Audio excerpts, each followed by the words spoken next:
Hype Man, Raj Nation, the GOAT to market. From Hype HQ in Chicago, Illinois, Startup Hype Man presents the GOAT to Market Show. What's up, everyone? I am your host, Raj Nation, the founder and chief pitch artist of Startup Hype Man. This podcast is where we bring you founders, company leaders, and creatives who are building it, who are doing it, who have been there and done that. And they pull back the curtain on their go-to-market strategies so that you can build a venture that you love and become the GOAT of your industry. Want first listen on episodes before anyone else? Subscribe to our newsletter at startuphypeman.com. You will get alerts every Sunday morning when we release new episodes. All right, let's hear how today's guest is becoming the GOAT.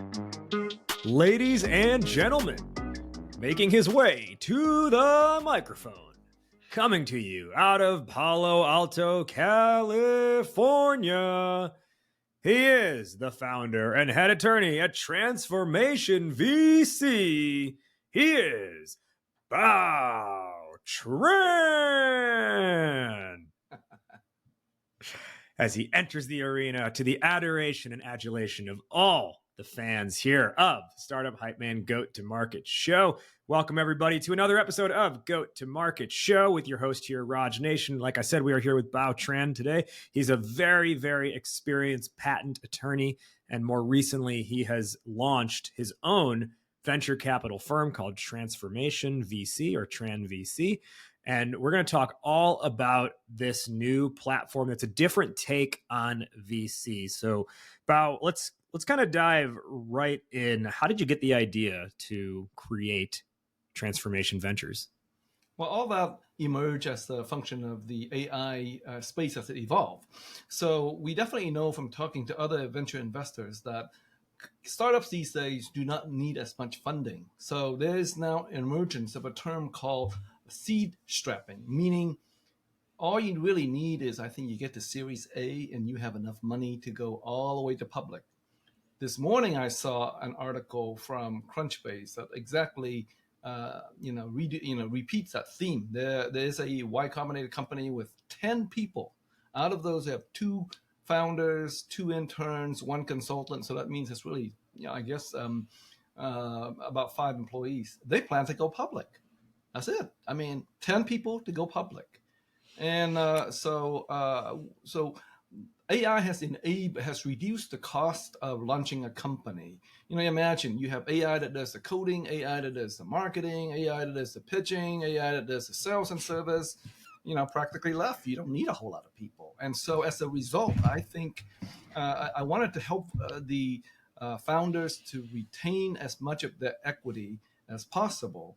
One of the problem I found is a lot of companies, even if they've attended, incubator facilities and accelerator programs, they find it hard to find a first investor. That first investor, it validates the company, and then it makes it a lot easier to go to the second and the third and so on. We are happy to be that first investor for founders, number one.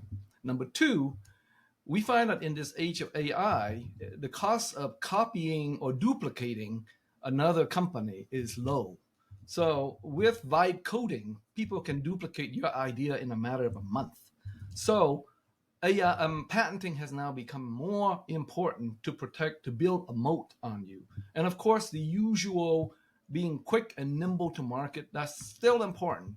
But in the age where a vibe coder can replicate your software functionality in a month or 2, that means your advantage is going to last a couple of months unless you really have a good moat. So combining the IP and the new trend of the seed strapping, that kind of played in my mind. And after a while, I decided, let's do a new fund that's called Transformation. We will be the first investor for new people, for new founders who have difficulty convincing other investors to jump in. And we will also help them protect their concepts. So I want everyone to understand just like, your position in all of this. you're not just like some guy who is like, well, it sounds convenient to start a fund at this point in time. Like you've got a pretty lofty background. And for everyone listening, just so everyone's aware, Bao's patent law company, Patent PC, really helped start up Hype Man in securing 4 or maybe 5 different registered trademarks, stuff that I had been, claiming ownership of for a while, but never having actually any legal protection. But now our formulas are now trademarked. The company name is trademarked. I've even on the side also got a yoga class trademarked as well. So you were really instrumental in that process. Maybe we'll start there. Like one of the things that, that I think a lot of people will assume about a legal process, which is as like, let's call it as introductory as getting trademarks. And I say that compared to like a full-on patent, right? When I say the word introductory. Now, I think there's a lot of cases, and I was probably one of these people too for a long time, where you're like, oh, it seems simple enough. Like I can file for a trademark myself. And I think what I learned in the process was it's not so much the filing that is the big, like huge, like that's paperwork. It's not like that's the insurmountable beast. It's defending once they've reviewed it. And that's where I thought you're really helpful. So can you just kind of like talk through, you, at least from your memory, like working on the startup Hype Man properties, like what that was like, and just kind of share with everyone how that process actually works from an attorney's perspective? Sure. So part of our value add is that we know the entire process and we know what's going to come and hit you.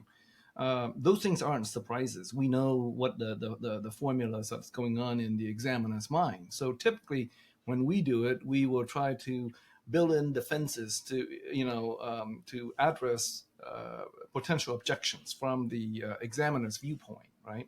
So in your case, we were very lucky. You had a very unique trademark, and we were able to argue around that. So it worked out well.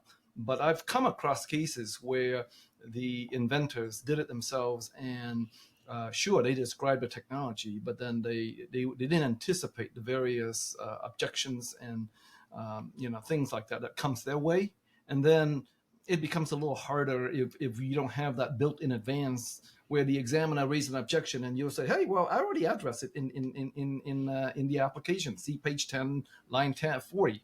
And that kind of pulls the rug away from the examiner. Yeah. One of the things I was impressed with was, so we secured as a registered trademark the Que Pasa elevator pitch formula, that title, the superhero positioning strategy, its title, as well as the company name Startup Hype Man, and then the yoga class that I teach on the side called Beats and Breath. That name is also secured.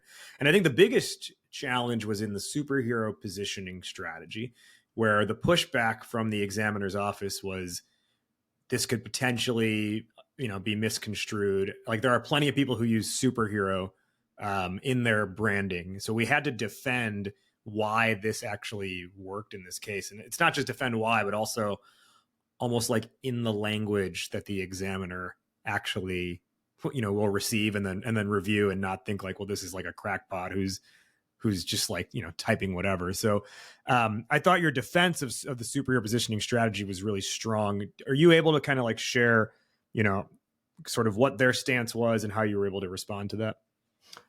If I remember the case, they basically rejected over a number of other superhero marks. And in our case, we were doing a superhero in the context of startup consulting and things like that. And so that was not in anywhere in any of the other uses of that name.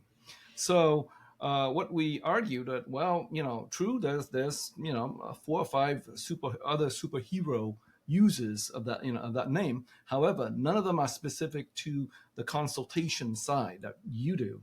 And so that is a good kind of differentiation in the trademark spaces, whether or not in your particular spaces anybody use it. So to take that, let's say another example, let's say you can have Apple Music or you can have Apple Computer. Many people use that term, that common first term, but it depends on what industry you're in. So in your case, we pointed it out that it was very much in the startup consultation phase, and nobody else is in that, and that's super unique to your your space. And number one, number two, when a startup founder, they're not going to likely to confuse a superhero car versus a superhero startup program. They're going to be very carefully thinking about, oh, I'm looking for founder help, and that's Sure. you. So therefore, that was compelling, and they allowed the trademark because of that. Yeah, which I thought was a great defense. If we take it even further back and away from my own properties and platforms, your experience in the intellectual property game is pretty extensive and well regarded and esteemed as well. So you are actually one of, if not maybe the person responsible for Invisalign securing patents across not just the US, but like many countries, if I have that right. Yes, I was lucky to be involved in it early.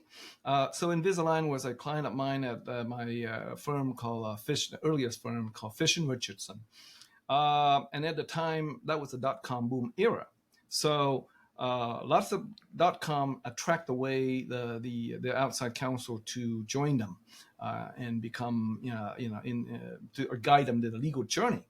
And so most of my people that I know, they jumped to a .com, and I just kind of, because I believed in this idea of using digital fabricated appliances to move teeth, I joined them. And most of my friends look at me and laugh. Oh, come on, .com is the way to go. Why are you joining a medical device? You're joining plastic molds. Yeah, exactly. And so I said, well, I like the technology. And so, of course, soon after I joined, within a year, the .com crash came, and many of my other friends went back to join the law firms. I became associate general counsel for that company that went public. And I had a chance to see both from an outside attorney perspective as well as from an in-house on a growing company perspective. And I think that has some advantages, because if you're outside counsel, all you're seeing is, oh yeah, well, I got a job to do, so let me just go ahead and craft that out. But when you're inside and you see how the company thinks in depth on a day-to-day basis, it gives you a different view of how the thing should be, the product should be protected. So let me give you an example. Align had tons of very advanced technologies on 3D CAD technology, dental diagnostic technology, computer-aided tools, and then also scanning technology. They have to scan your teeth in order to create a 3D model, right? So all of that was patented. But you know what? The thing that kept the competition at bay was a simple patent that says no one can have 3 or more retainers that are sequentially indexed. That's it. There were competition who can't, because the reason why is that those retainers, those aligners, have to be worn in a specific sequence in order to move your teeth correctly, right? And so if you don't have that sequence, you're screwed. So there were other companies who came in who attempted to ride off from Invisalign. They call themselves, their product, the red, white, and blue. They basically had a very simple 3 retainer movement thing. And they call themselves red, white, and blue. And we objected to that because red, white, and blue is a sequence. And basically, they were forced to leave the market. So that's a prime example of how, if you understand the importance of the business model, even a simple patent can be very powerful over all the other technological advances the company has. So that was an invaluable experience. And then we kind of more or less did the same with Shutterfly in its early days. We also helped a bunch of other companies that got acquired by M&A instead of the IPO route. Well, and it's funny you said you had a friend who was like, why would you join Invisalign? Like .com is the thing. Well, guess who's still around today is Invisalign, and guess how many companies went belly up, very quickly. It was, that's why they call it the .com bubble, ultimately. Yes, well, it's a matter of luck. I don't think I knew that in advance, But, okay, so let's talk a little bit more about transformation ventures. It's essentially, if I have this right, we are looking at a IP first venture capital model. Is that right? Correct. Because I think when you talk to a lot of software and founders, they think, patent, that's not for me. It's, too expensive, too long. I kind of believe in the open source model, that kind of thing. You see a lot of that in the fintech blockchain technology. And that may be true in the old days. I could see that perspective. But now with the advent of vibe coding and AI that can copy you very quickly, I think that kind of a cavalier attitude is an invitation for somebody to go in and just copy you. Right. So maybe we can take a little bit of a sidestep for a moment and talk about this, because I think, vibe coding vibe everything has become a thing, probably in the last like 6 months or so. I feel like I hadn't even heard the term before that. And it's almost like the way that's being promoted as like the new way to prototype, the new way to build. In some cases, people are saying the new way to go to market is you vibe whatever, you vibe code. Can you talk us through the upside of that, but then at the same time, the legal downside or the legal risk at play? Sure. Well, the upside of that is anybody can be a coder, or I would say with a caveat, right? Sure. You can probably code the first level of the code, but for it to scale, you still need intensive engineering analysis into it. But certainly a prototype you can code, right? And then those who are seasoned coders, the vibe coders come in as your wingman, your co-pilot, and they will help you improve your coding efficiency. So, I hear now that the schools are restricting the enrollment of comp sci students because they just don't want an oversupply. So I don't think that that's going to be a problem, really. I think that there's infinite amount of problems that good coders can do. And if you're inexperienced, but if you see some problem in your space and you can vibe code your way into a prototype, a first model, all power to you. I think it's very much an enabling technology. Now, the downside of that, obviously, is now it's also, the ease of coding is also applicable to the ease of duplicating another concept. So, for example, of course, by now anybody trying to duplicate eBay is not going to be successful because of the brand name recognition of eBay. But I would bet you that somebody can, with vibe coding, can go in and duplicate eBay functionality in a matter of a couple of months. And so I think so. The downside is that people can. If you are a fast mover, you can clone a successful concept and probably outrun the first person. Look, put it this way: Google was not a first to market in search engine. There were Alta Vista, there were a bunch of others, right? Google just happened to outperform them. So the concept of searching is not new, right? So if you think that your idea, in the abstract, if nobody watches it, then your idea is probably safe. But people are smart. Now, they'll be looking at, okay, who made it to Y Combinator? Who got investment, Series A investment from big name firm like, the prestigious venture firms. Those are very easy and quick signal to point to who to clone, right? And if you can if the founder of those companies just run just purely on the basis of speed, I think they're going to be missing out because there'll be competition from the companies that are maybe, let's say, in a lower cost region who can use AI and who can just attack you on being a second to market but a lower cost alternative. Okay, so with this low cost alternative idea, or rather, on top of that, sorry, are you still there? I think you might have frozen. I'm here. Okay, sorry, the video froze. Okay, Nebraska, when you're editing this, please edit out that small part there where I'm catching if he froze or not. Okay, and come back in. Okay, so understanding that there is this potential downside to vibe coding, which is, right, essentially like you don't really own whatever you're doing. You're basically open source developing your product.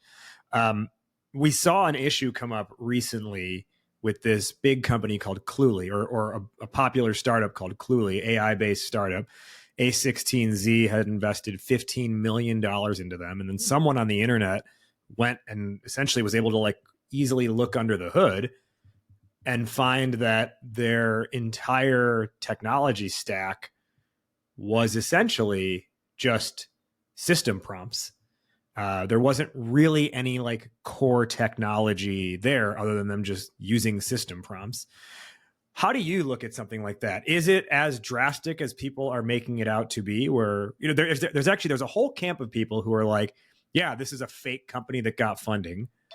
And then there are other people who are saying things like, well, you wouldn't look at a carpet cleaning company and say they have no defensible moat because they don't produce their own vacuums. They buy a vacuum and then they clean your carpet, but they don't own the rug or the vacuum. They buy one and they service the other. So how do you, from a legal perspective, how do you see what they've done here? Well, I think what they've done, the fact that the coding is kludged together, I think that long term is fixable, right? The main thing that venture investors look for these days is attraction in the company. So the quicker you can prototype and prove the idea, the better it is for you at a low cost. Ultimately, if you're going to scale up like a Facebook, you know, the Facebook had tons of engineers tweaking everything when they're running, you know, millions of transactions a second. So kludging things together like that, the system will break very easily. So from my perspective, the fact that that is, you know, kind of spaghetti coded together, that to me is not as much of a problem. The concept is what you want to protect, right? It's whatever it is that was appealing about that company. You want to make sure you have IP that protect it so that people can't copy it. Now, the kludging together of code, that I think long term can be solved by with a bigger engineering staff. So I'm less worried about that. If they have traction and they manage to spaghetti code together 5 lines of code and get 1 million users, the more power to them. Right now, the fact is, you know, with 5 lines of code, somebody can probably engineer it around them and then come up with a quick alternative product. So that is a risk. You need IP, particularly in that scenario. So in my view, I think ideas can be simple, but as long as they resonate with the users and they have traction, they're very powerful. Protect that. And then what you do is, as you scale, you are going to need engineering help to fine-tune that and to improve the performance. So that's something downstream you can do. But the key point is you have a good business model that people and a good product that people want. That is most important. Now, as we talk a lot about the code aspect of all of this, I want to turn to our listeners for a second and let everyone know, if you're not familiar yet, let you all know about Code Launch, who's a great new partner of this show. And Code Launch is really all about helping you code and ultimately launch. And the basic layout is something like this. I'm sure if you run a startup, I'm sure when you tell other people you have a startup, they're like, oh, so what's that? Like a lot of like fast cars and fine dining and yacht parties. And you're like, yeah, maybe not. It's more like late nights, public transit, and ramen noodles. And the reality is, you know, if you're building a product, building a really good and disruptive product takes a lot of skill, takes a lot of experience, and it takes the right combination of those two things. But you really never know what you're going to get if you go to an offshore team, if you have a moonlighter friend who's like doing it as a favor for you. It's not long before they start ghosting or just like they never make the milestones they say they're going to make. And there's a ton of accelerators who are great, but they teach, they don't build for you. And at the end of the day, it just kind of feels like everyone who can help wants money or equity or both. And really any wrong decision can put the launch at risk. But that's where our friends at Code Launch come in to help you lift off. Look, as we are recording this right now, I just came off of Code Launch Canada final, and it was an amazing event. So Code Launch is the only equity-free accelerator, pitch competition, and exposure platform, all wrapped into one venture-tainment spectacle. If you are selected for Code Launch, you get free software development from elite development teams. You then get to pitch and demo your product that was built for you live on stage to hundreds of stakeholders, and you get to compete to secure an investment on the spot. So like I said, I just came off of the Code Launch Canada finals in Toronto. There were 6 amazing companies who pitched on stage. And I promise you, if those same 6 companies pitched on, a similar stage, but without Code Launch's help, they would have all been saying, and we hope to have a product that will do this. But because of Code Launch, they were able to be on stage and actually show a live demo video as part of their pitch of their MVP or refinement of their existing app. So it was great. And not only that, but if you make it into the Code Launch finals of your region, you get free pitch coaching from me as well. So there's all the upside, zero downside. as long as you are okay with taking a pitch stage and giving yourself opportunity for exposure and investment. Because really, people think you're having those yacht parties today, but you're not. But if you make moves with Code Launch, you're closer to turning today's not invites into tomorrow's yacht invites. There are regionals that are coming up. The US deadline has already passed, but if you are part of the LATAM community, if anywhere in Latin America, you can apply for the Code Launch LATAM regional final being hosted in Guadalajara, Mexico on October 8th, 2025. The deadline is August 17th to get your application in. And if you miss the deadline for your regional, you're going to want to subscribe to Code Launch anyway at codelaunch.com so you get first look at when they open the new application. Now, if you are still looking to apply for a available regional to you this year, what I recommend you do is don't go to codelaunch.com to get the application. Instead, go to the unique link in this episode's show notes in the episode description, because that's a Hype Man unique link. And if you apply through that link, what's going to happen is it's going to flag to the Code Launch team on the back end that you are part of the Hype Man, you are part of the go-to-market community, and it's going to allow you to cut the line in your application review process. So you figure there are like hundreds of applications they get. If you use the unique link that we provide you in the episode show notes, it's going to flag to them that you get to jump to the top of the line to have your application reviewed. And I'm telling you from just my own experience reviewing like applications for things in the past, application fatigue is real. So, when you get to that like middle run of looking at things, it all starts to look the same. So it's to your benefit to be in that first set of reviews. So use that unique link we've got for you in the show notes, and that'll help you make moves with Code Launch. Code Launch, we code, you launch. Today on Startup Hype Man's Go-to-Market Show, we are with Bao Tran, an experienced patent attorney and now the founder and lead attorney of Transformation Ventures. So, Bao, I want to dig into now this idea of code as a moat or code as your defensible property. You talked before about how like a lot of software people don't really see like necessarily like a need to protect their stuff because it's not the same as like building a physical product. What are the ways you have seen a company use lines of code as a defensible property? And then how has that helped them actually grow their business? Well, the lines of code is they are your intellectual property, right? So definitely you do not want your let's say ex-employees to be able to simply copy those codes and take them with them. So there's a few those are rare scenarios, but we certainly have seen a few accusations from big companies like Google and the Waymo situation. So code is very important to protect, but I think most people, if they want to duplicate your function, they're not going to be stupid enough to copy your code, right?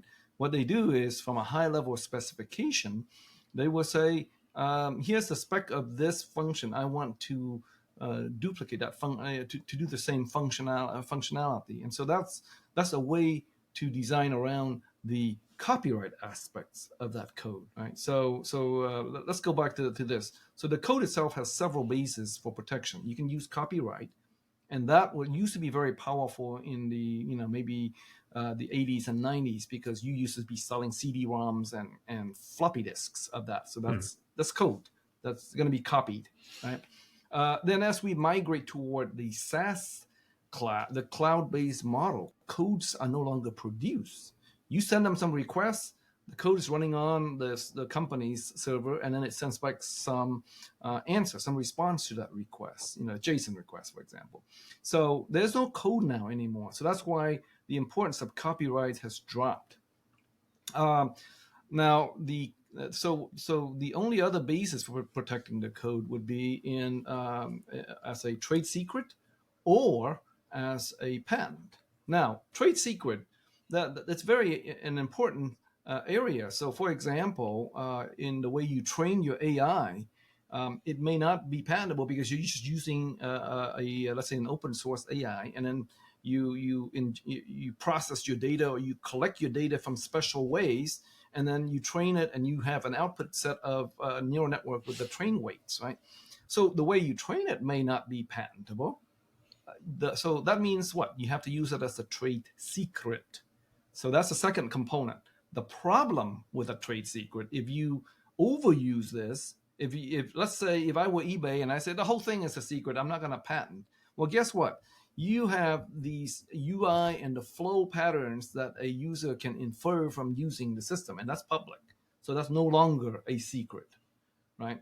I can simply point an AI at it and say, hey, look at this site and generate me a specification that describes the operation of the site. And then I can then maybe tweak it a little bit, but essentially I can have the specification of what the site does very quickly. Then I can take that and feed it into a vibe coding software, a Cursor, whatsoever, a GPT, and then have it generate the code. And it might not do, it might be good enough for a prototype. It might not be production grade, but then that's when you're going to apply more people to make it production grade. So therefore, software is definitely copyable, and there are various ways to protect them, but still the most powerful protection is still going to be the patent mechanism that's available. And so what you want to do is when you want to build a portfolio, let's say one patent, people might say, I can design around that. But let's say 30 of them, people might think twice, or they could try, but it's going to take them some time to go through all of that. Yeah. So it is really having a patent strategy. Yes, that would be one of your moats. Now, that's not the only moat you would have. You would still have the usual go-to-market moat, speed, and high quality customer service. Those are all certainly moats. Of course.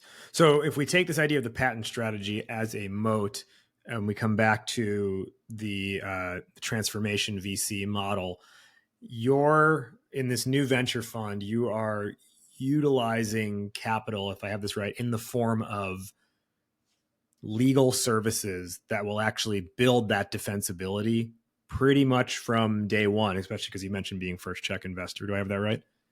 Right. Well, so the problem, if you look at it from a founder's perspective, is first, venture capitalists will not sign an NDA. So, and the people that you go to for funding tend to be the people who are in the same space you're in. They already invested in similar companies, so they understand your space. So there is a very much a risk of the investors being too close to your potential competitors, right? Or to people in the adjacent space who might migrate over your way. And number one. Number two, you have consultants and employees, and so no matter what, you want at least some protection on your side. So what we'll do is we'll build up that structural foundation for you, and we will not be charging you for any of this. That will be something we contribute. So therefore, now you have a first investor, and then once you have that, you can go to your next investor and say, oh yeah, we got somebody else who who invested in us. And so that's going to make your fundraising easier. Yeah. This is a very common theme with angel investors. I talk to them and they all come and tell me, how come I'm the only guy seeing the possibility in this company? That's a very, very common thing. Yeah.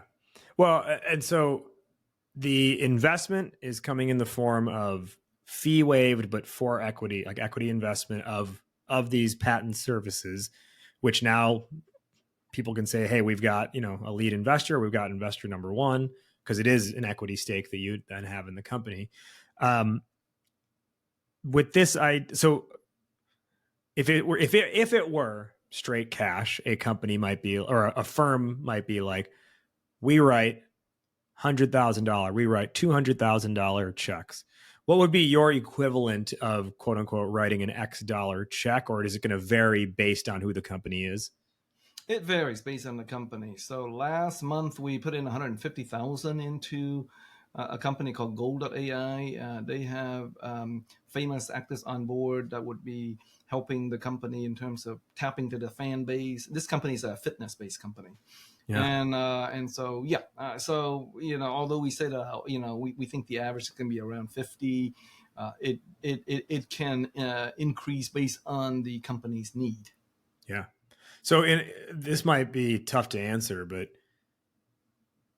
50K in legal services investment versus 150K in legal services investment, or I should say patent services investment, what could a company reasonably expect that they would be getting as an output in either of those scenarios?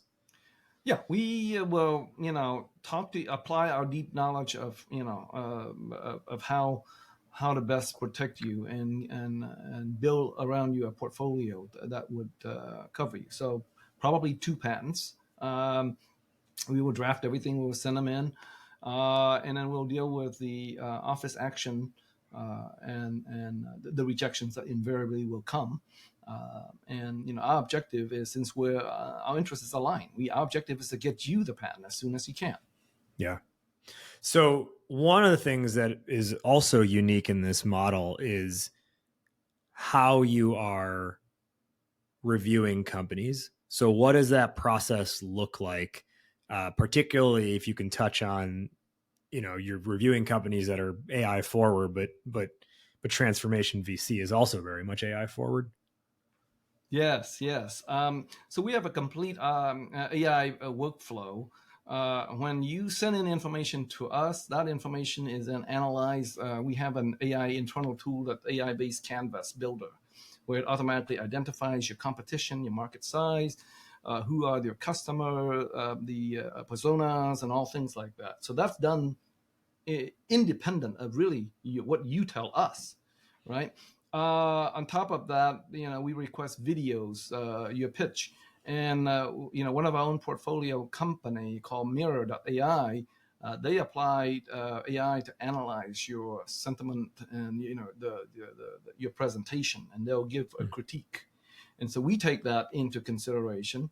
So market size, critique, competition, IP positions of the competitors, and obviously you don't have any, the applicant wouldn't have any IP, and we evaluate and then on top of that, we have our own group of advisors who would also put a vote in onto that. So there is human, and then all that is analyzed, reviewed, and then we can pop out a number in really less than a week.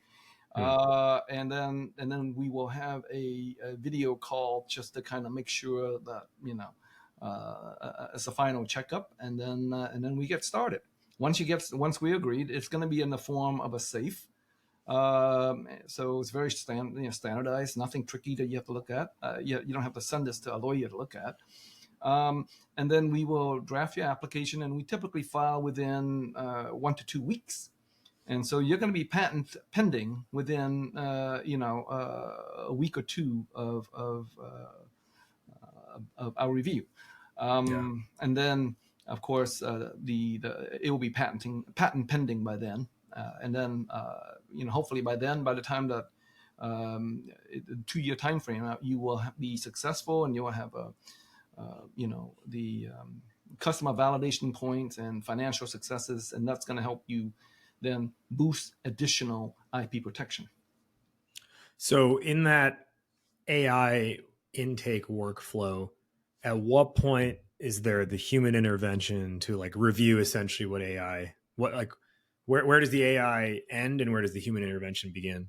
The human intervention kind of begins at the end, at the point where the software has, analyzed the company and put everything into a succinct summary. We probably will share that summary with the company, because I think a video review of the pitch deck is going to be very useful. An analysis of the market potential and competitor potential, the IP analysis, all that information can be extremely useful to the company in guiding it, right? Because they can use that to refine their own pitch deck again. So all that is going to be, we will review that, and in the end, it's going to come down to my gut sense, right, of whether or not the team is capable. I think capability is very important. In the AI space, you see a lot of companies that are started by people fresh, while they're in college. My own son, heck, he's joining a startup when he was, right now he's a first year at Berkeley, and he's going to take a year off to do a startup. I mean, wow. You need a bachelor's degree to do a startup these days. And Right. many venture investors actually, some of them actually encouraged you to drop out of school, you know? Yeah. So I think what I have to be comfortable with is, are you able to deliver what you claim? You know, I see a lot of people who overclaim or claims that I really couldn't evaluate. Like this morning, there was a company that claimed that they tweaked some formula that just, you know, tremendously accelerated the quantum computing capability of existing quantum computers. And I'm kind of like, well, you know, I'm not so sure about that. So yeah, I've been in the space for a long time, and I think I'm a pretty good sense of good vibration of whether or not this company is solving an important problem. They have some technology that's going to be novel and defensible. You know, and you can also talk to the founder and see if their heart is in it. There's a difference between a founder that comes in saying, "Oh yeah, I'm just going to do this, and I'm going to collect, you know, investors' money, and then I'm going to sit back and relax." And then you'll see the other people who aren't in it for the money. They're in it because they like to solve the problem. So you can feel that out from, you know, like the company that came to me this morning. You know, the guy says, you know, I just want to make a lot of money from this concept. And I you know, I didn't say anything, but in the back of my mind, I'm thinking, well, you know, if that's your priority, you're likely not to last long, because Sure. a startup process is lengthy, it's painful, and those who are in it just for the money might not be around long enough to survive. You know, as the pitch guy myself, hearing you say some of this stuff, especially around like the AI analysis up front, to me, I'm biased, but I do believe that would actually mean a startup should be more dialed in with their pitch materials that they're going to submit. Because if the AI is going to be doing an analysis and then a summary, you don't want it to be analyzing and summarizing the wrong things. And you don't want it, you know, you don't want to have, I guess the way I would put it is, if your pitch isn't really tight, the AI is not going to go out and find the holes that you failed to uncover yourself. Like meaning, however you're presenting the company, the AI is going to take that and score it against, you know, whatever your model is. Your, you know, failure to prepare appropriately for that kind of analysis up front, it's not like the AI is going to like be forgiving and be like, well, they forgot to talk about these 5 things, but that's okay because, you know, we found them for you, right? It's going to take what's given. Well, we find out there's a lot of technical founders who aren't market and sales kind of savvy, and that's okay. I think we can find expertise to come and help them. That's what our advisors are for, right? But what we want is to see good raw technology being developed. Our own AI is going to tell us what the market size is, regardless of what your pitch deck says. Right? Yeah. We are gonna say, this is this, and these are the competitors. And if you miss some of them, it's not fatal. You know, if you have a bad video pitch deck, I think the AI is gonna say, well, yeah, you know, you could improve here and here and here and here, and we'll provide that as feedback. But the fact that you don't have a slick video I don't think that a standalone is gonna kill you. But basically, the whole composite of that, you know, the size of the market you're in. What have you done in terms of reducing our risk, in terms of technology risk? And, you know, are you solving a huge unmet problem? I mean, are you trying to go to Mars? So even, you know, so those concepts, even if you have, you know, a less than perfect pitch deck, if we see that, oh yeah, you're going to make a dent in the universe. And if we bet in you, that there's a high upside possibility. So I think all of that, we take all of that into consideration, although the AI does rank you. And I think that AI information we will eventually share with you so that you can improve. But in the end, it's probably the last meeting where we will talk to you face to face and we can kind of sense your personality. Are you in it for the long run, or are you in it for the quick buck? I guess, yeah. So I guess my point is more like, if you have not put the time and attention into how you want to position your company, it's entirely possible you should be focusing on like a different market than what, you could position your company one way, but maybe that's not actually the right way to make sure that the idea is received in the way that it should be. And then and I would also say, if you're just outsourcing your own pitch to just having like ChatGPT write it for you, Right. you're going to, let's say you get through that first filter, when you get to this human meeting, you're not going to know your own pitch if something else wrote it for you entirely. And you have not like taken the time to figure out, what do you actually want to say? How do you want to come across? Like, it's going to be to bow to your point about authenticity. How could you possibly be authentic if you haven't even looked at your own pitch because you just had something else write it and you're like, well, now I'm prepared because a pitch was created for me? Absolutely. Yeah. So yeah, I think in the end, you need some insight as to why you are relevant. And that's going to come out in the conversation. Because So with that as sort of the template, and this idea of being first check and very early stage, are we looking at specific industries as well that you're investing in, or is it agnostic? We are focused specifically on AI and physical AI, which would be the robots, and digital health, which a lot of them these days have AI aspects embedded into it. We have a lot of depth and expertise in understanding that space, because I myself have worked with a lot of AI startup companies, and so I know what's going on in the space. And we're lucky in a way. This is a gigantic space, so therefore, even if you, let's say, overestimate or underestimate slightly, it's still a huge market. I was with a hardware founder who was building an accelerator for GPU, TPU and GPU processing, right? And his take the thing is that he's building a device that's going to be very low cost and low power, so therefore it's good for edge computing. And he looked at me and he says, well, you know what? No matter how I slice or dice a thing, you're still talking billions because it's AI.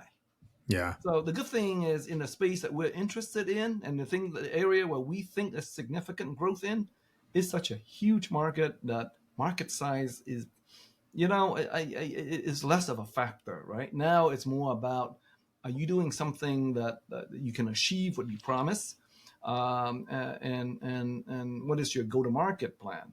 And so in this space, a lot of investors are very excited, not just because it's a software.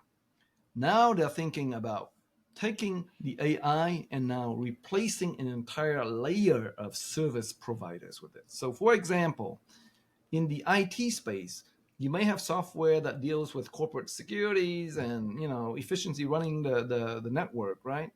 But now the AI offers the possibility of basically doing IT functions. So it transformed the value of the market from billions and now into trillions, because you're taking the functions that used to be handled by the IT department. So that's the very interesting transformation I'm seeing, is that the new wave of company now can possibly extend into the service side. Very large market, very few people, huge profitability. What's there not to like about it? Let's hit our wrap up now, Bao. First off, where can our listeners find more? Where can they learn more? How can they access Transformation Ventures? Yes, go to our site, tran.vc, and upload your click on the apply button and upload your information, and then we will analyze you and we'll get back to you very quickly. And we're constantly looking for tools to help us analyze. And so, as I mentioned an example, we're using from our own portfolio tools and analysis. And it was very funny. This morning there was another company that uses AI to tool for venture investors. And so when they talked to me and they said, "Oh yeah, that's great. You can use our tool in your analysis pipeline." So it's a very interesting kind of a bootstrap mechanism where our own startups, we work with them and we use them in our own workflow. So anyway, we look forward to a very collaborative relationship with our startups. Fantastic. Final question. Fill in the blank. Entrepreneurship is blank. Excitement. I mean, I think I wouldn't be here if it wasn't, you can feel the vibration when you talk to a startup company. They're going to move and change the world. So, and that's what really, when I jump out of bed every day, is I can say, well, look, I'm incapable of actually doing the changing of the world. But if I'm a part of a company that's changing the world, I'm making a difference. That's exciting to me. That's what we're about. Entrepreneurship is excitement. I love it. Hey, everyone listening, did you have follow-up questions that you wanted to ask Bao, but you couldn't because you're on your side of the world and we're over here recording this well before you ever heard it? Well, good news for you. We have an opportunity for you to ask Bao questions directly. That's because the whole first week this episode is live on the airwaves, Bao is jumping inside of our online founder community, Goat to Market Club, and doing a Reddit-style Ask Me Anything. So you have more questions for him about his new venture firm, how to apply, what they're looking for, things like that. You can ask Bao that. You've got questions about specific legal things that are going on in your startup. You can ask Bao that. You want to know more about what it was like at Invasalign or Shutterfly, working on those projects and helping them become defensible and secure. You can ask Bao that. It's an Ask Me Anything, an Ask Bao Anything, rather. That's happening the whole first week. This episode is live. To access that, you just have to join our online founder and GTM community, the Goat to Market Club. It is free to join. Just head to startuphypeman.com/GTM-club. And we've got the URL in the show notes for you as well. Bao, thank you so much for joining today on Startup Hype Man's Goat to Market show. Thank you. It's a pleasure, and it's always fun to talk to you, Raj. That'll put a bow on this one. Before we head out of here, a couple quick housekeeping items. Number one, did you like what you heard? Well, give us a subscribe and a follow. Maybe share it with one friend who you think would find this valuable. Number two, remember that Ask Me Anything I told you about at the end of the episode? That goes down exclusively inside of Goat to Market Club, our online founder and startup community. And you can access it for free. Your membership is 100% free at startuphypeman.com/GTM-club. Number three, need pitch help? Startup Hype Man is your man. Whether it's a fundraising narrative or a go-to-market or category narrative, we've got you covered to make sure you have messaging that doesn't help you just go to market, but of course, what? Helps you become the GOAT to market. All right, we will see you next week here on the Goat to Market show. Thank you for listening. And remember, why be a unicorn when you can be the GOAT?